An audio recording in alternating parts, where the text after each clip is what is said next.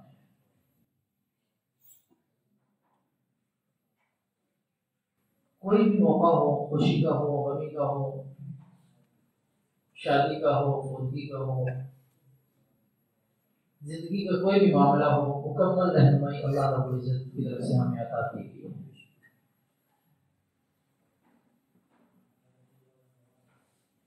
तिलावत आयत के अंदर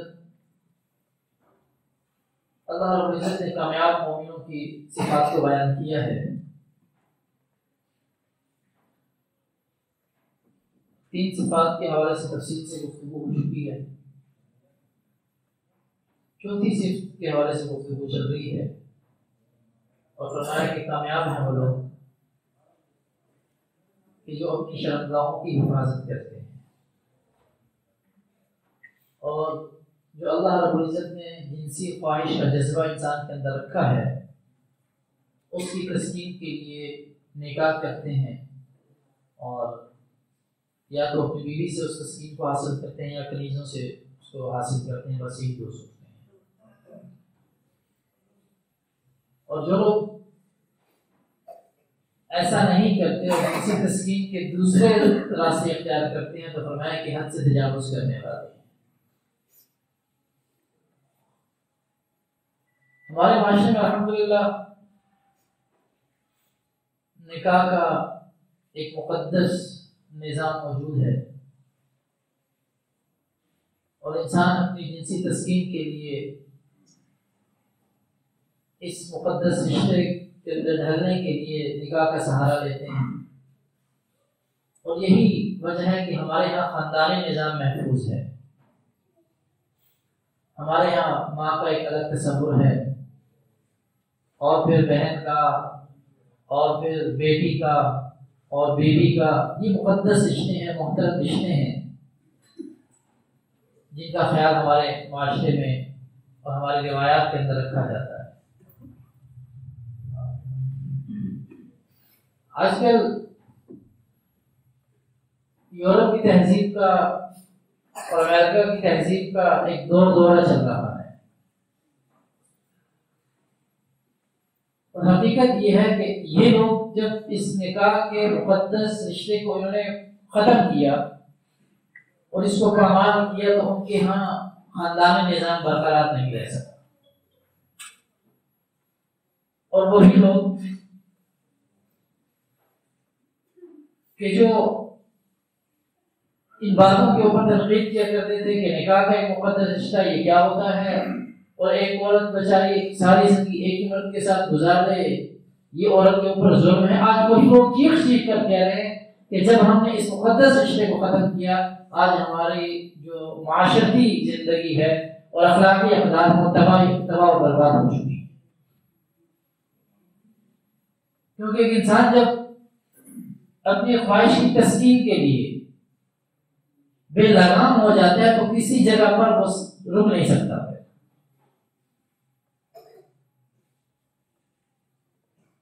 अब जब एक इंसान है वो एक जिनसी तस्कीन के लिए अल्लाह रब्बुल इज्जत तो एक निज़ाम बनाया ना, कि ना तो बिल्कुल उसको खत्म करने का कहा और ना ही बेलगाम छोड़ दिया। तो जब इंसान बेलगाम हो जाता है ख्वाहिश की तस्कीन के लिए और किसी कैद व बंद को खातिर में नहीं लाता, तो फिर वो कुत्तों, बिल्लियों और जानवरों की फहरिस्त में चला जाता है। अब पहले क्या था, लेकिन यहाँ पर तो चलो अल्हम्दुलिल्लाह हमारे माहौल माशरे के अंदर, मुल्क के अंदर अल्लाह रब्बुल इज्जत का बड़ा एहसान है कि इतने ज़्यादा मौक़े नहीं हैं बेहयाई की तरफ जाने के, और गुनाह खुलेआम सरेआम दावत नहीं दे रहा। बाहर जहाँ की तहजीब का एक चर्चा और डंडोरा किया जाता है, वहाँ पर तो गुनाह हर तरह से दावत देता है। अब वहाँ पर देखेंगे मर्द और औरत का एक ताल्लुक किसी कैद व बंद के मोहताज नहीं है, कोई हदूद नहीं है उसकी। अब शुरू में क्या हुआ कि इंसान ने जिनसी तस्कीन के लिए औरत का इस्तेमाल करना शुरू किया। अब पहले ये होता रहा, फिर उसने कहा नहीं ये तो इसमें लज्जत नहीं है, ये तो आम मामूल का मामला बन गया है। अब जनाब जबर के वाक़यात बढ़ना शुरू हो गए, एक कदम और आगे बढ़े। अब जब ये शुरू हुआ तो उसके बाद फिर मजीद आगे ये लोग बढ़े, उन्होंने कहा नहीं जनाब जबर भी कर दिया, तब ये काम प्रोटीन का काम बन गया, मामूल बन गया। अब उसके बाद इन लोगों ने फिर उस औरत के साथ ज्यादती के बाद उसको कत्ल करना भी शुरू कर दिया, और इन रिकॉर्ड के ऊपर बात मौजूद है कि बड़े हद तक के वाक़यात हो रहे हैं वहां। क्योंकि जब एक इंसान है उसको इस्तिस्क़ा की बीमारी लग जाती है, मतलब प्यास की बीमारी लग जाती है उसे। अब उसको जितना भी पानी पिला दिया जाए वो खत्म नहीं होती, वो गिलास के गिलास पी जाएगा, वो घड़े के घड़े पी जाएगा, लेकिन वो प्यास उसकी बुझेगी नहीं, उसको बीमारी लग गई। यहाँ पर भी जब इंसान हुदूद और क़ुयूद से बालातर होकर जिंदगी गुजारने की कोशिश करता है, उसको एक बीमारी लग जाती है, वो कहीं पर नहीं रुकती। और देखिए हमारा अल्हम्दुलिल्लाह माशरती निज़ाम और खानदानी निज़ाम कायम है, वहाँ पर बिल्कुल तबाह बर्बाद हो चुके हैं। कोई माँ का तसव्वुर क्या होता है, बहन का तसव्वुर क्या है, बीवी का क्या तसव्वुर है, बेटी का क्या तसव्वुर, कुछ भी कायम नहीं है, सब तबाह बर्बाद हो चुके। और यही वजह है कि मुताद अंदाजे के मुताबिक जब बात की जाती है तो तकरीबन वो कहते हैं कि हमारी 80 से 90% जो आबादी है वो हराम की है, सारी हराम की पैदाइश है। इतना ज्यादा खराबी और बर्बादी पैदा हो। अगर हमने अपने खानदानी निज़ाम को बचाना है, माशरती निज़ाम को बचाना है, तो हमें इस निकाह के मुक़द्दस रिश्ते को समझना होगा, और हमें शोहर का क्या मकाम और मर्तबा है और बीवी का क्या मकाम और मर्तबा है तो समझना होगा। अल्लाह ने माँ को क्या मकाम दिया है अल्लाह ने बाप को क्या इज्जत दी, ये समझना होगा। मर्द की क्या हकूक हैं, औरत की क्या फर्ज है, उसकी जिम्मेदारियां हैं, इन सबको समझना होगा। ऐसा नहीं है कि अल्लाह ने एक निजाम चलाया जिसमें मर्द को भी पैदा किया, औरत को भी पैदा किया, उसके बाद किसी एक के हकूक को बयान किए हों और दूसरे के छोड़ दिए हों। एक के फराइज क्या है और दूसरे के फराइज बयान न किए हों, एक की जिम्मेदारी क्या है और दूसरे की जिम्मेदारी की रोशनी न डाली हो, ऐसा नहीं है। अल्लाह रब्बुल इज्जत ने सिर्फ ये नहीं कि इंसान की जिसकी जिनसी तस्कीन के लिए कोई रास्ता बताया है, बल्कि वो रास्ता बताकर उसमें अजर सवाब भी रखा है कि तुम निकाह करो, अपनी जिनसी तस्कीन हासिल करो, और इस जायज तरीके से जब जिनसी तस्कीन हासिल करोगे तो इसके ऊपर अल्लाह रब्बुल इज्जत की तरफ से अजर सवाब का वादा भी है। साहबा ने हैरान होकर पूछा था ना कि भाई ये क्या है, क्या इसमें भी अजर मिलेगा हमें? ये तो हमारी जिनसी तस्कीन है, जाती तस्कीन हासिल कर रहे हैं हमसे। तो आपने साहब ने फरमाया था कि अगर तुम इस जायज तरीके से नहीं हासिल करोगे तो ला महला नाजायज तरीके से हासिल करनी पड़ेगी। जब नाजायज तरीके पर अल्लाह रब्बुल इज्जत ने पाबंदियां लगाई हैं, उससे तुम बचकर जायज तरीके से हासिल करोगे तो इस जायज तरीके से हासिल करने पर अल्लाह अजर देगा तुम्हें। अब हमें कुरान से रहनुमाई लेनी पड़ेगी, इसके असबाब क्या होते हैं। अगर हम जिनसी तस्कीन जायज तरीके से हासिल कर रहे हैं, लेकिन नाजायज तरीके की तरफ जाने के लिए असबाब क्या होंगे, उन असबाब से भी बचने का कुरान ने हमें हुक्म दिया है कि तुम उन असबाब की तरफ भी ना जाओ।